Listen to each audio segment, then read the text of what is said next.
ફતેપુરાની ખાનગી શાળામાં ગેરરીતિના આક્ષેપ. યુવરાજસિંહ જાડેજાની રેડથી ફતેપુરાના શિક્ષણતંત્રમાં ખળભળાટ મચ્યો છે. દાહોદના ફતેપુરાની ટચ ધ લાઇટ સ્કૂલ સામે સરકારી સાધનસામગ્રીના ગેરકાયદે ઉપયોગ અને આરટીઈ યોજનામાં ગેરરીતિના ગંભીર આક્ષેપો થયા છે. આક્ષેપ મુજબ સરકારી શાળાઓ માટે ફાળવાયેલા 4 સ્માર્ટ બોર્ડ, નિપુણ સર્જન કિટ અને જાદુઈ પિટારા જેવી સામગ્રી ખાનગી શાળામાં ઉપયોગમાં લેવાઈ રહી છે. સરકારી પાઠ્યપુસ્તકો વિદ્યાર્થીઓને વેચવામાં આવતા હોવાના પણ આક્ષેપ છે.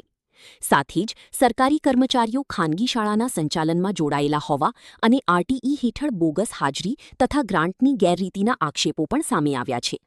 સમગ્ર મામલે સીસીટીવી ફૂટેજ અને શાળાના રજિસ્ટરની તપાસ કરી જવાબદારો સામે કડક કાર્યવાહી કરવાની માંગ ઉઠી છે. અલ્તાફ શેખ, કપડવંજ.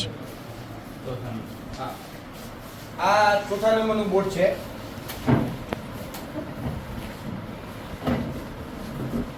આ પણ mission school of excellence project અંતર્ગત જ્ઞાનકુંજ વર્કર સ્માર્ટ ક્લાસ 2023-24માં સરકાર દ્વારા ફાળવવામાં આવેલું સ્માર્ટ બોર્ડ છે. જે ખરેખર રીતે જોવા જઈએ તો જે સરકારી શાળાની અંદર જે બાળકો ભણતા હોય એને આપવાનું હોય, એની જગ્યાએ આ ખાનગી શાળા જે છે ફતેપુરામાં આવેલી ટચ ધ લાઇટ, ત્યાં આ બધું જ મટીરિયલ અત્યારે મૂકવાનું છે. છેલ્લા 3 વર્ષથી કે છે કે ભાઈ ટેસ્ટિંગ કરીએ છીએ. શેનું ટેસ્ટિંગ કરો છો ભાઈ? સરકારનું, સરકારના અધિકારીઓનું, નેતાનું શેનું ટેસ્ટિંગ કરો છો? તમે દરેક વખતે એમ કહો છો કે ટચ ધ લાઇટ છે, બહુ આગળ છે, વિદ્યાર્થીઓને આગળ લઈ જાય. તમે તો વિદ્યાની ચોરી કરો છો, સરસ્વતીની ચોરી કરો છો. અને આ ચોરી કરેલા મટીરિયલથી તમે બાળકોને ભણાવો છો. તમે શું ભણાવવાના અને શું આગળ લઈ જવાના? ટચ ધ સ્કાય એટલે કે તમે આકાશ નેડો, એની ટેગલાઈન છે. આમાં આ રીતે આકાશ નેડશે, ચોરીના માલથી આકાશને તમે અડશો, એટલે વિદ્યાની ચોરી થાય છે. ફતેપુરા તાલુકા પ્રાથમિક શિક્ષણાધિકારી ગિરવરસિંહ પ્રવીણસિંહ કુવાર.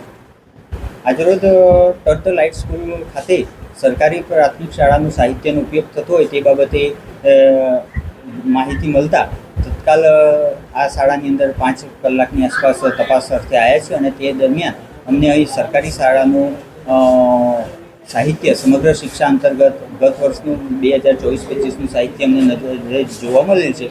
અને તે બાબતે વિગતે તેઓની સંખ્યા અને બધી માહિતી એકઠી કરી અને શાળા સામે શિક્ષાત્મક કાર્યવાહી કરવા, શાળા ત્યાં સાહિત્ય ક્યાંથી આવ્યું છે અને કઈ રીતે લાવ્યા છે અને બાળકોનો ઉપયોગમાં કરાવડાવ્યું છે કે એ બાબતે વિગતે અહેવાલમાં દર્શાવી અને વડી કચેરી જિલ્લા શિક્ષણ સમિતિ દાહોદને રિપોર્ટ કરવામાં આવશે.